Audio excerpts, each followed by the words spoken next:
Selama 15 tahun terakhir, pemerintah pusat, daerah, fasilitator, masyarakat, civil society organization, pelaku swasta serta lembaga donor bekerja sama bahu-membahu menjalankan program yang pada tahun 2007 dipayungi dalam Program Nasional Pemberdayaan Masyarakat Mandiri atau PNPM Mandiri. Dalam kurun waktu tersebut, tahun demi tahun, kita semua belajar, baik dari capaian-capaian maupun dari masalah-masalah yang timbul, cara mendesain dan melaksanakan program secara lebih baik dalam membangun masyarakat yang berdaya, mandiri, serta berdaulat sekaligus mengatasi kemiskinan. Dan kini, tiba saat bagi kita semua untuk bersama-sama memastikan bahwa pemberdayaan masyarakat dapat terus berlanjut dan menjadi agenda yang diperhatikan semua pihak, semua partai politik, dan semua pemerintahan di Indonesia. Untuk menjamin kesinambungan pemberdayaan masyarakat di masa depan, perlu dirumuskan prinsip-prinsip dan indikator-indikator kerja yang akan memberi arah pada kebijakan pemerintah pusat dan daerah. Inisiatif menyusun peta jalan pemberdayaan masyarakat telah muncul saat Temu Nasional PNPM Mandiri 2010. Pemerintah sadar bahwa orang yang paling tepat dalam membuat peta jalan ini adalah para pelaku terbaik dari PNPM Mandiri. Mereka itulah yang terutama berpengalaman dan telah menempuh jalan panjang dalam mengimplementasikan, mengembangkan, mengevaluasi, serta memperbaiki pelaksanaan program pemberdayaan masyarakat. Sebuah tim kerja lalu dibentuk untuk memfasilitasi dan merekam aspirasi dari para pelaku terbaik tersebut. Pada puncaknya, disusun rumusan peta jalan secara bersama-sama dan partisipatif dalam Forum Temu Nasional PNPM Mandiri 2011. Pada awal tahun 2012, tim kerja menyelesaikan tugasnya. Naskah peta jalan pemberdayaan masyarakat telah rampung dan dikembalikan kepada pemiliknya yang sejati, yakni para pelaku pemberdayaan masyarakat di tanah air.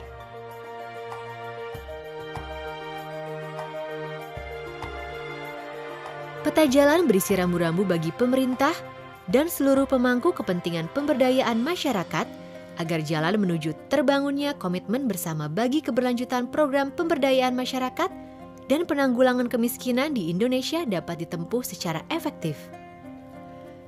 Dalam peta jalan ini, rambu-rambu dimaksud tertuang dalam 5 pilar, dan untuk setiap pilar, pemerintah telah merumuskan rencana aksi, baik berupa sasaran akhir maupun langkah kebijakan yang dinilai paling strategis.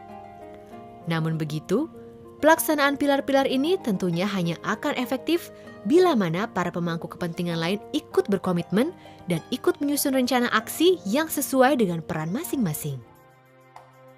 Forum konsultasi publik naskah peta jalan pemberdayaan masyarakat adalah ruang terbuka dan partisipatif bagi para pelaku untuk merumuskan kontribusi masing-masing serta membangun komitmen bersama yang akan dicanangkan dalam Forum Temu Nasional PNPM Mandiri 2012.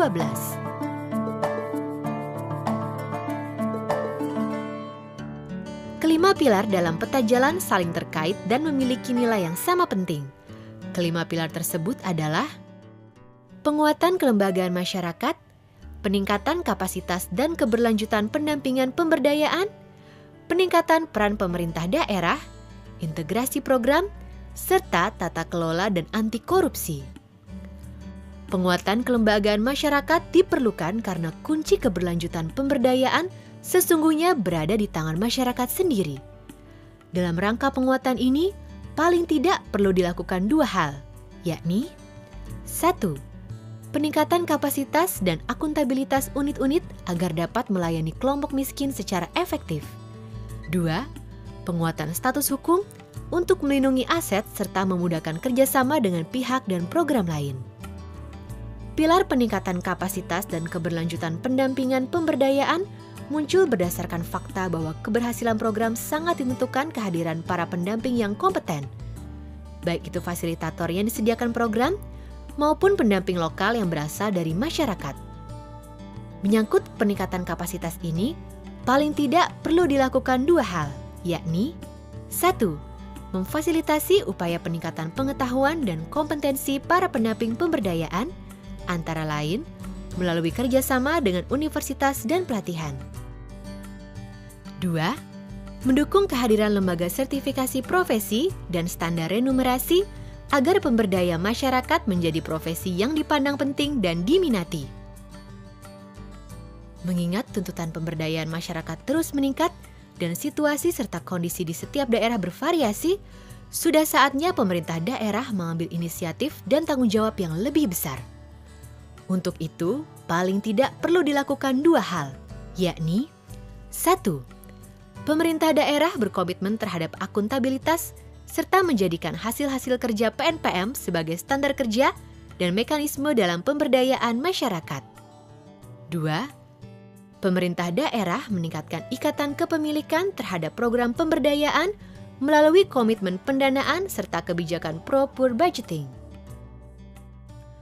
Program-program dalam payung PNPM Mandiri telah berhasil membawa pemberdayaan masyarakat menjadi arus utama dari strategi pembangunan di Indonesia. Kini, saatnya semua program tersebut dikonsolidasikan dalam mekanisme, desain serta penganggaran yang lebih terintegrasi agar semakin efektif dan berkelanjutan. Paling tidak, hal-hal yang perlu dilakukan adalah 1. Mekanisme perencanaan partisipatif diintegrasikan dalam sistem perencanaan pembangunan daerah, termasuk penguatan peran tim koordinasi penanggulangan kemiskinan daerah dalam melakukan supervisi, pengawasan, dan koordinasi. 2. Fungsi dan peran pendampingan serta fasilitator program sektoral atau penguatan lebih dikoordinasikan agar tidak saling tumpang tindih. 3. Perencanaan dan penganggaran dana urusan bersama diintegrasikan, termasuk kemungkinan mensinergikan sumber pembiayaan swasta serta mekanisme transfer langsung kepada masyarakat. 4. Pembangunan data terpadu agar program dapat diawasi secara lebih baik dan tepat sasaran. Sejatinya, pemberdayaan masyarakat dan penanggulangan kemiskinan adalah hak masyarakat yang harus dilindungi oleh pemerintah dan oleh masyarakat itu sendiri. Karenanya, menyangkut tata kelola yang baik dapat dilakukan paling tidak 2 pendekatan, yakni 1. Pemerintah menerjemahkan semangat gotong royong masyarakat menjadi prinsip semua mengawasi semua. 2. Akuntabilitas sosial ditingkatkan dengan cara menegakkan komitmen semua pihak untuk tidak menolerir apapun bentuk praktek korupsi dan penyimpangan. Dalam hal ini juga perlu kebijakan yang melindungi PNPM Mandiri dari penyalahgunaan untuk kepentingan partai politik. Demikian peta jalan pemberdayaan masyarakat yang telah disusun. Kini, giliran kita untuk merumuskan kontribusi masing-masing dalam mendukung kelima pilar serta membangun komitmen bersama bagi keberlanjutan program pemberdayaan masyarakat dan penanggulangan kemiskinan di tanah air tercinta.